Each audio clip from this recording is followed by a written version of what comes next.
Removal of the agitation assembly is lifting off of the agitator. This is the only part that is removed from the forward agitator assembly. You'll begin by disconnecting the feed tube from the pump, turning clockwise and lifting. This will allow the feed tube to disengage from the locks and be removed. The pump is removed by turning slightly clockwise and pulling forward, making certain that both the pump shaft and the pump seal are also removed. For removal of the dispensing door, you'll begin by removing the thumb screws,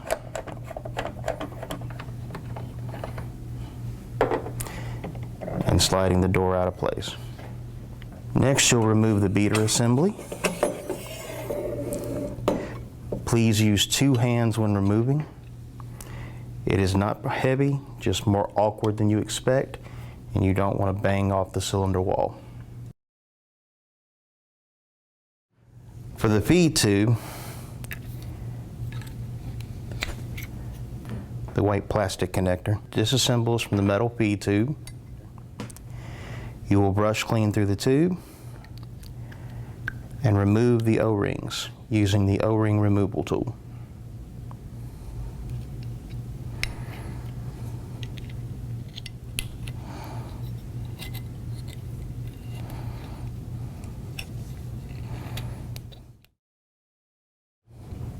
For the pump, you'll remove the pump shaft from the back.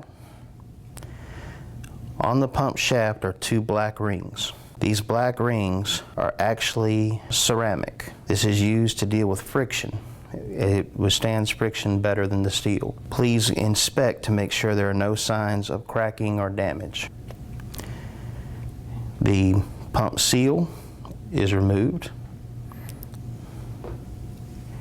The white feed tube has a notch that lines up with the retaining peg. It is spring-loaded. Please be careful when you remove it. There is 1 O-ring on the tube. Inside is a spring and a pressure cap.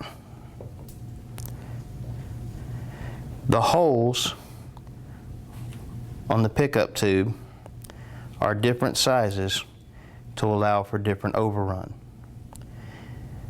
There are 2 options available.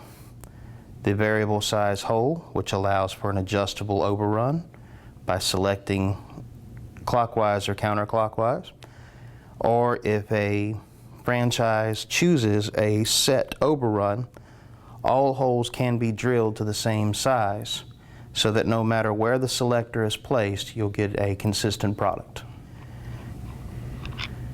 To open the pump, you'll remove the 2 metal thumb screws, and inside are 2 gears and an O-ring. You'll remove the O-ring for cleaning and the gears.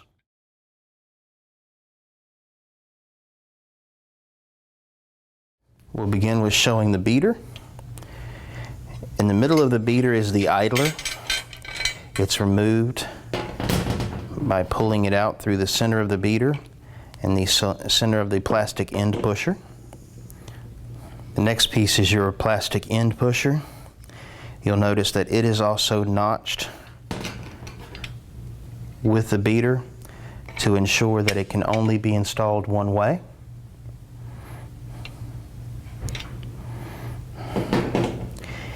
Each of the scraper blades have indentations on their back side to allow them to hook beneath the securing clamps on the beater body. To remove, take a grip on the blade and twist away from the hooks. Each blade is identical, so it will not matter which blade is placed where, so long as all three are installed. Finally, on the back side of the beater is your beater seal.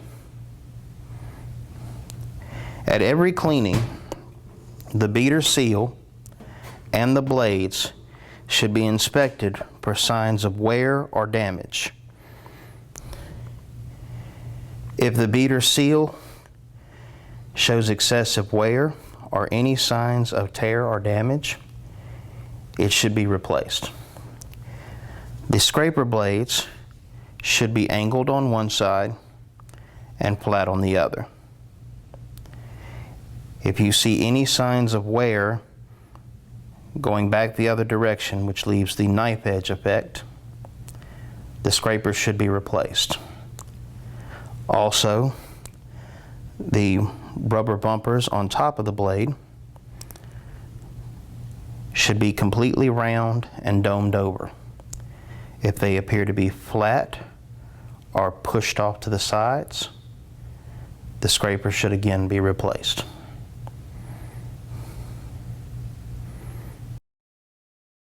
When cleaning the dispensing door, you'll begin by removing the O-ring on the end of the securing pin. Then pull out the securing pin.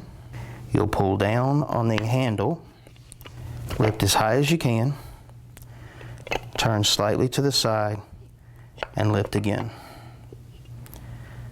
This will help you remove the control piston. On the control piston are two more O-rings. They will also need to be removed for cleaning.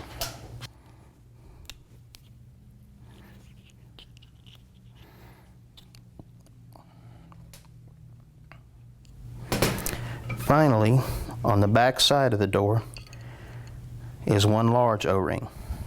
It will also need to be removed for cleaning. When cleaning the dispensing door, you will want to brush out any and all holes. You will want to remove, clean behind, reinstall, and lube the exposed portion of any O-ring. For reassembly, you'll want to use your Carpilube lubricant for your O-rings. And I also suggest having a rag or paper towel, something to help you get a better grip on the parts. For the metal feed tube, there's the feed tube itself, 3 O-rings, and connector cap. You'll begin by installing the O-rings.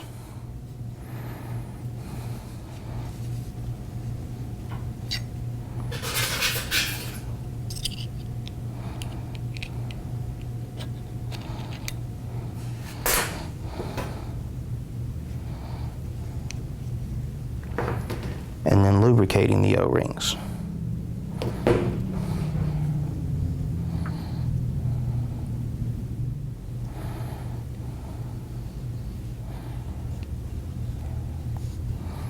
With the O-rings lubricated, you'll place the connector cap back on the end of the pickup tube. To begin, we'll place the gears back into the pump.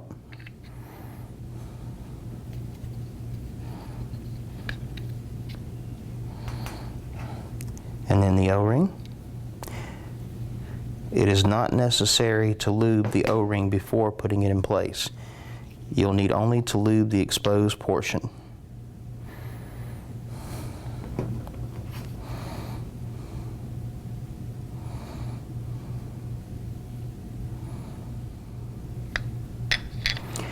You'll then slide the front half of the pump on.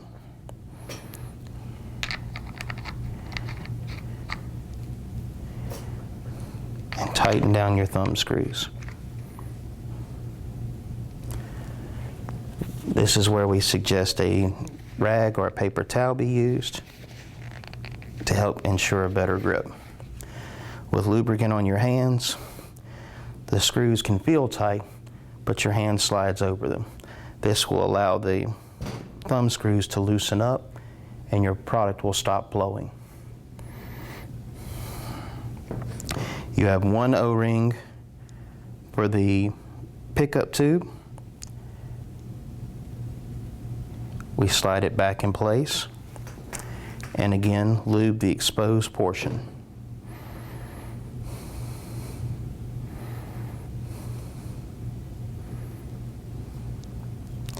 When putting the pickup tube back in place, we'll turn the pump upside down, put the pressure cap in flat side first, then the spring, and finally the pickup tube,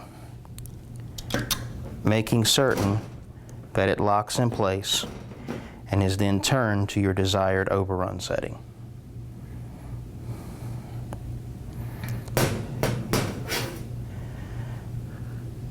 The pump seal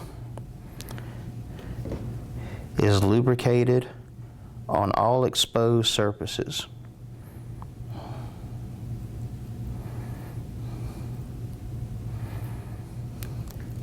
Slide into place, and then your pump shaft is the last piece installed.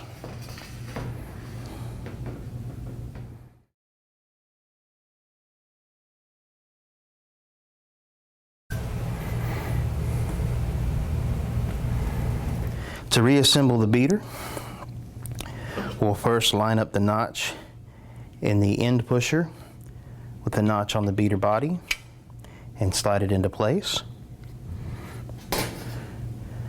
We'll then slide the idler through the middle, making certain that it lines up with the hole in the rear. It should spin freely. To connect the scraper blades, we'll start the indention beneath the hooks and twist down.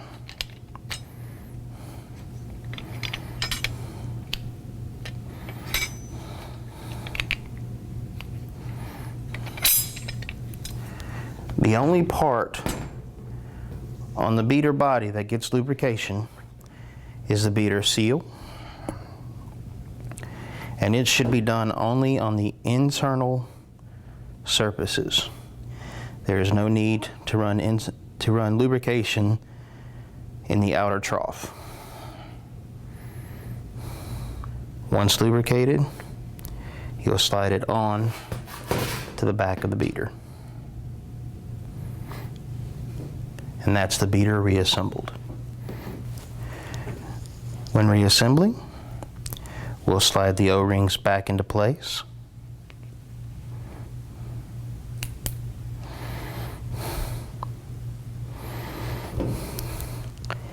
Lubricating their exposed portion. Then using your finger as a guide, start the piston back into place and return it to the door. Reinstall your handle, making sure that the hex-headed screw on the bottom of the handle is placed in downward.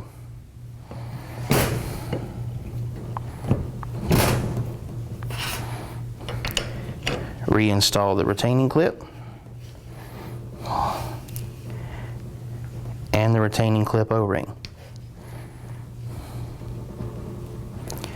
Finally, we'll reinstall the sealing O-ring on the back of the dispensing door, and then lube its exposed portion.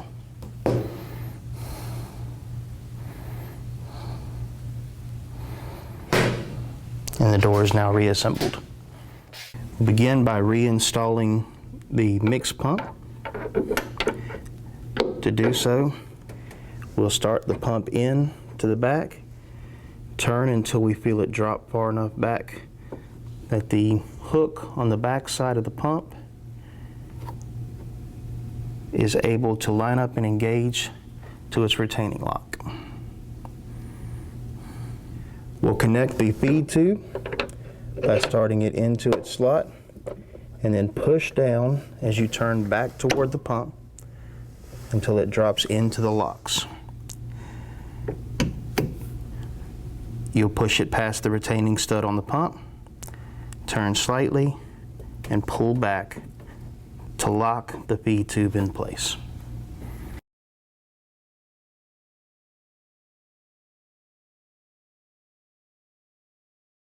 To begin reassembly, we'll first reinstall the beater. Again, using 2 hands,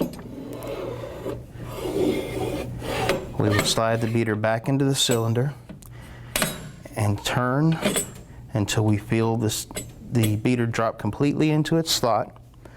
When these white wings are inside the cylinder, that is as far back as the beater goes. We'll reinstall the dispensing door, pushing it back into place and reinstalling the thumb screws.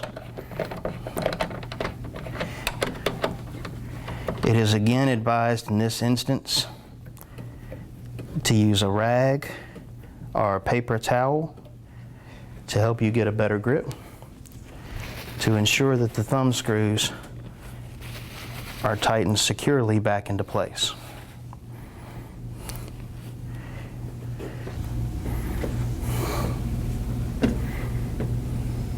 And the mix agitator slides back over its agitation shaft until the metal can be seen clearly through the top.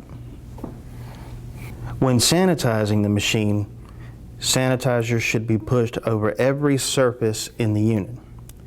But when filling with mix should never be filled above the line of the selector handle on the bottom of your white plastic pickup tube. Included with every unit is a service kit that gives you brushes for cleaning, lubricant, and a copy of all of your O-rings and seals. Should anything be damaged, you have a replacement. Also included is an O-ring removal tool. You have the stop button.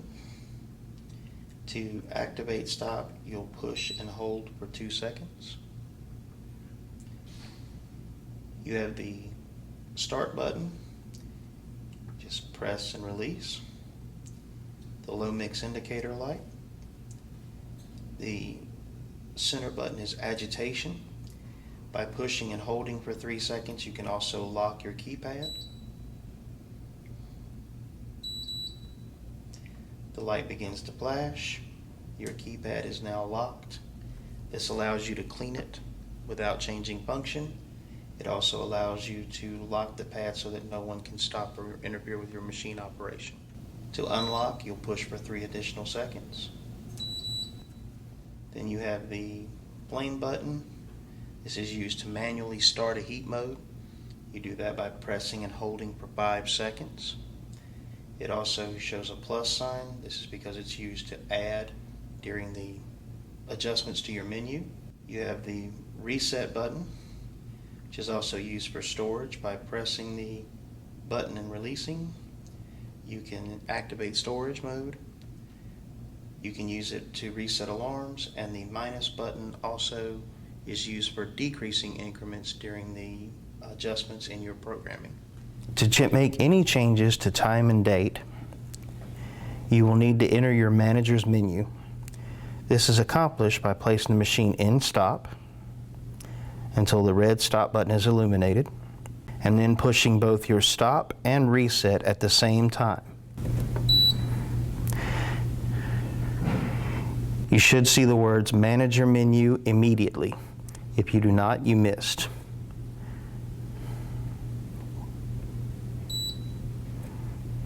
When you release, you'll see the word Hours, and it'll give you a number. This is a 24-hour clock. That is your only choices. They can be adjusted using the plus and minus buttons.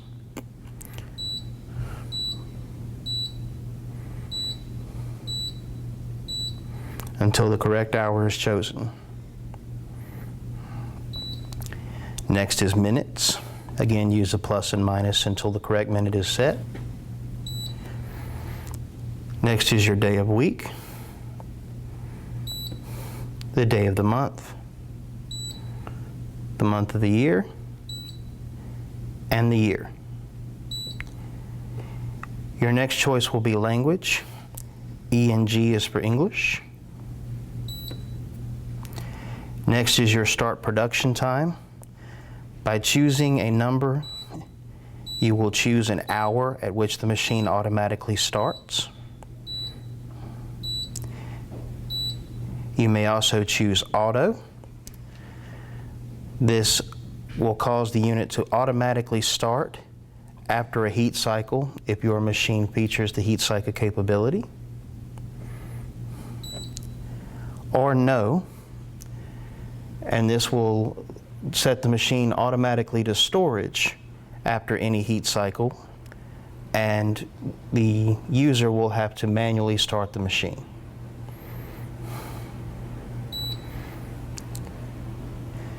The next is your start pasto storage.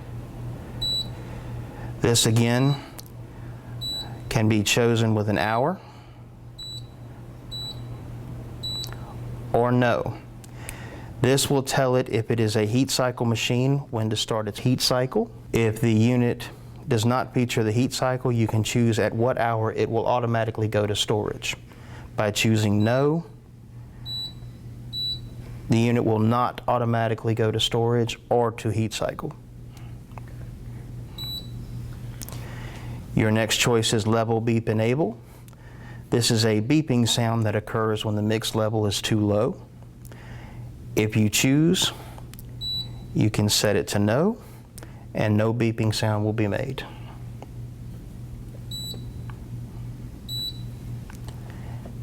And finally, you're back to hours. To exit this manager menu, you can either touch nothing for 30 seconds or press your green start button. A table updated message shows that any changes have been saved. The die is here, and you just place your hand in front of it when drawing product to get the machine to activate.